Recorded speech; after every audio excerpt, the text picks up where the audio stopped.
नमामीश्वरं सच्चिदानन्दरूपं लसत्कुण्डलं गोकुले व्राजमना यशोधाभियालोकलाथवमाना परामृष्टमत्यन्दतो धृत्यगोप्या रुदन्दं मुहुर्नेत्रयुग्मं द्विचन्दं कराम्बोजयुग्मेन शार्दूलनेत्रं मुहुश्वासकम्पं त्रिरेखाङ्ककण्ठा स्थिरग्रीव दामोदरं भक्तिबन्धम्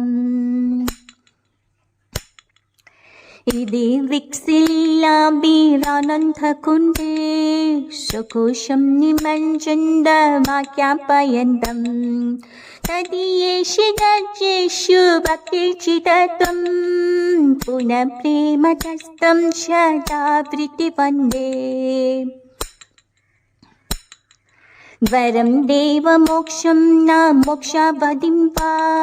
न जन्यं ऋणेशं द्वारेषादपि सदा मे मनस्या विरासां किमन्ये इदं ते मुखाभोज्यमत्यन्तनीलैर्विदं कुण्डलैः स्निग्धरक्ते च गोप्याम् मुहुर्चुम्बितं बिम्बरक्तादरं मे मनस्या विरास्ता मलं लेक्षलाभै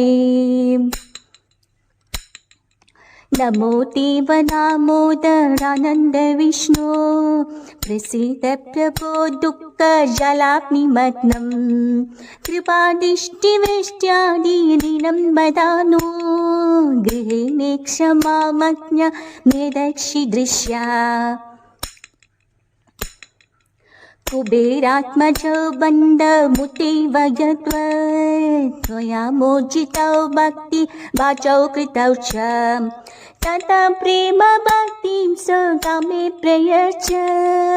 न मोक्षो ग्रहो मेस्ति दामोदरेः नमस्तेस्तु दाम्नि स्फुरदीप्तिदाम्ना त्वदीयोदरायाद विश्वस्य धाम्नि नमो राधिकायै त्वदीयप्रियायै